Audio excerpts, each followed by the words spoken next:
Greetings, fellow conquerors, and welcome back to Byzantium here in EU4. This is darkfireslide, and it has been way too long since I've recorded an episode, so here we are, back in the wonderful lands of Greece and Anatolia.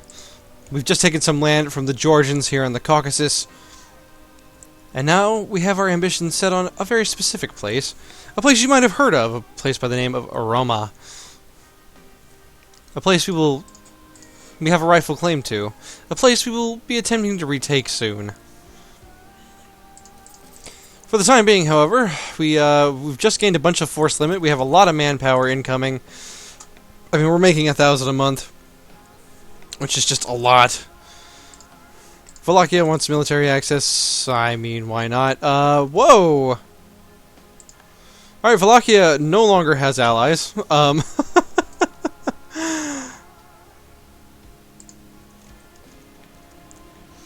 Poor Kazim. This random Catholic horde in the middle of nowhere. You know what I say to random Catholic hordes? I say vassalage. That's what I say. Currently all of our, why are we... Oh, right. So we're improving relations with Kazim because we want to vassalize him. This is true. Okay, well, let's stop. Wait, we can only make him a protectorate. No, his tech is up to date. We could actually vassalize him. Okay, so we're gonna take a vassal, I guess. Although we are at 5 slots because we're leading. Oh right, because we vassalized Sharpen in this war, so that we actually had someone who was Shia. Okay, never mind. Never mind. The vassalization has been canceled. We could, however, grab their land real quick. It is Catholic. I mean. So the penalties for owning it aren't going to be too bad, although we are still waiting to core most of our provinces.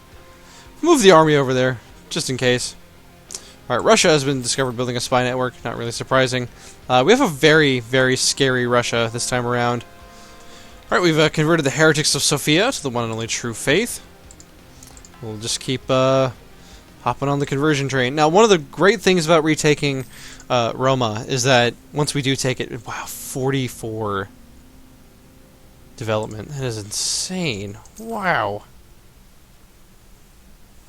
Oh, the papal purge of Provençal heresy is going on. That's fun. For the Pope, probably not so for the for Provence. See, the supply limit in these provinces is pretty terrible. And as a matter of fact, we're saving up for our next military tech to get better supply limit from the flintlock musket.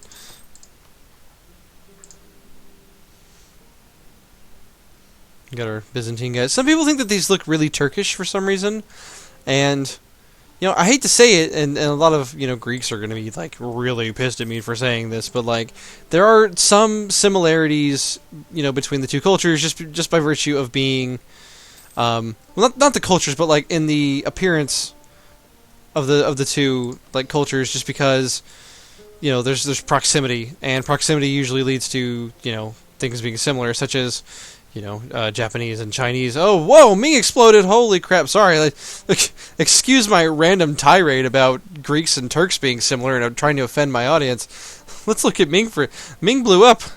Ming is out of the picture. Welcome, Liang, Shu.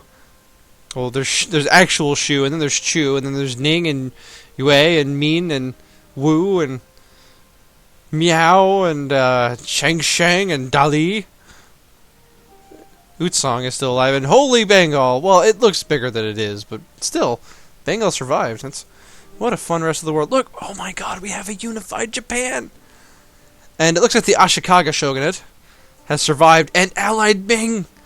Probably because Ming blew up. My goodness. Well then, wait a minute, hold on. Does Vijayanagar's... Is that a tapir? Is that a tapir on their flag? Because if so, that is the funniest thing. I'm getting so distracted. But you know what? That's because after this episode, we're going to have the hour special. And for the hour special, you know, we're going to retake Rome. And so I really don't want to do it in this episode just because, you know, I would really love to do that in the hour special because it will be special if it's in the hour special. Let's build a church. So anyway, back to offending Greek people. So yeah, a lot of people think that this looks really Turkish. I mean, I don't know. This is obviously a fictional uniform because Byzantium didn't survive long enough to actually field troops that used, firearms. But I mean, that being said, what I was saying about similar cultures, what I mean is, like, if you look at, like, China and Japan, for example, there's going to be, similarities in the kinds of things that they know. Now, obviously, there are differences. But yeah, especially, like Korea and Ming China used a lot of, like, similar, like, weapons, for example. And even the Byzantines, near the end of their run, were adopting horse archery tactics and just archer tactics in general, which was something very much that the Turks also used. Although that may be admittedly happenstance. So, I don't know. Maybe I'm just talking out my ass. I mean, obviously, I would prefer if somebody would correct me in the comments on this, because I don't want to, just sit here and, like, offend people all day. Although that is debatable. Maybe I do. You don't know me. Let's see, our Diplo advisor died at some point. That is, I thought this was a spy master, but apparently this is a statesman. We'll hire him, I suppose. He seems trustworthy.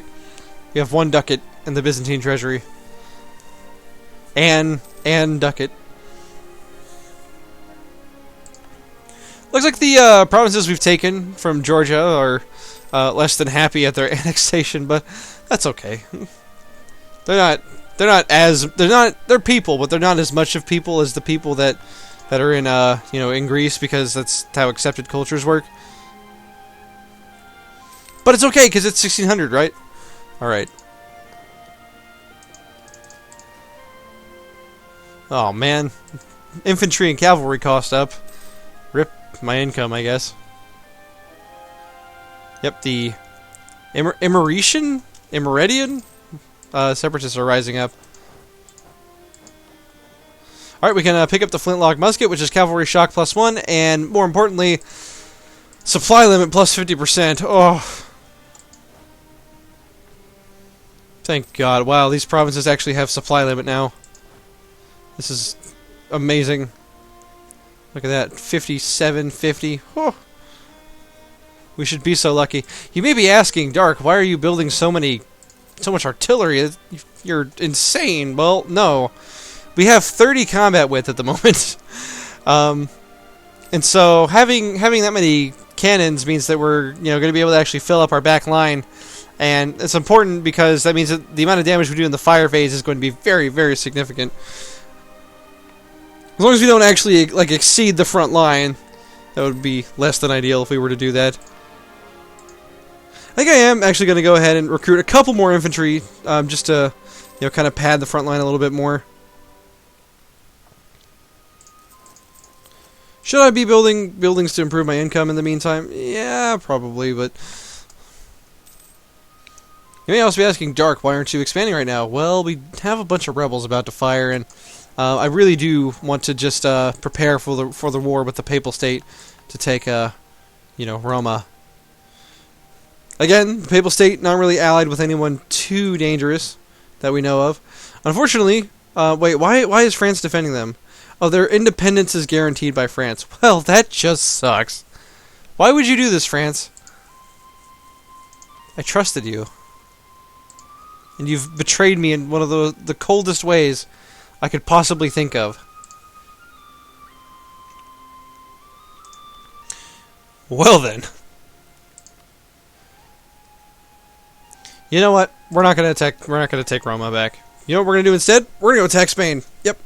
Because fighting our ally over even the most coveted of our cities is a bad idea. And France may be ruined by this war, which is a good thing for us. Unfortunately, Austria is friendly towards them, so, sad times, but see, has Serbia been fabricating on Italy? Yes, he has.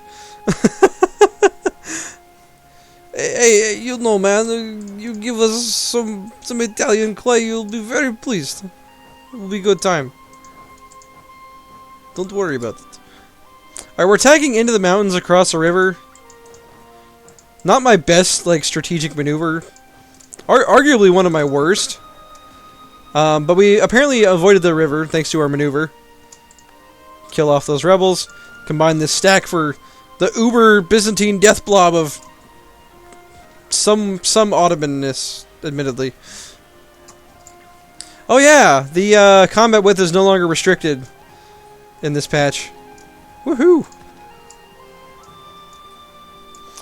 Yeah, our troops are very efficient all of a sudden. I like that a lot.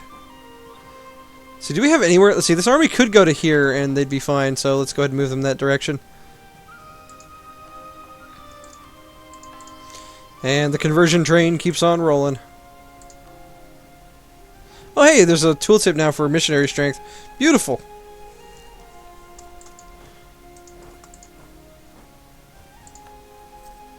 Oh no, we're losing money.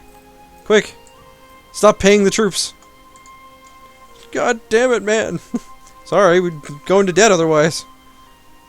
See, we got any more rebels popping up? We got Circassians threatening to fire. We've got Syrians, Urbanese. Goodness. We've made a lot of people upset, haven't we? Why are you taking attrition now? We got more people.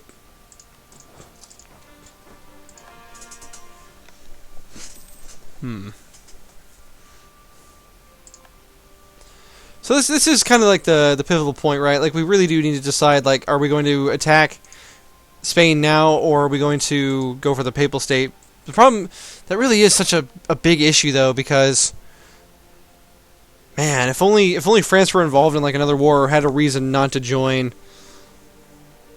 He almost wouldn't, just based on the grounds that he likes us, but...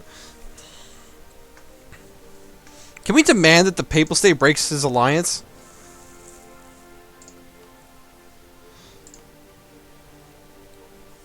Okay, that's... yeah. Not exactly what we were looking for. France! I demand that you stop guaranteeing... shit. See, this is where... Like, obviously if this were a human player, we could just tell him, hey, please stop guaranteeing the Papal State because I'm Byzantium and I really want to take back Rome because it's important to me. And the player would probably be like, oh, yeah, sure, I don't want to lose my ally.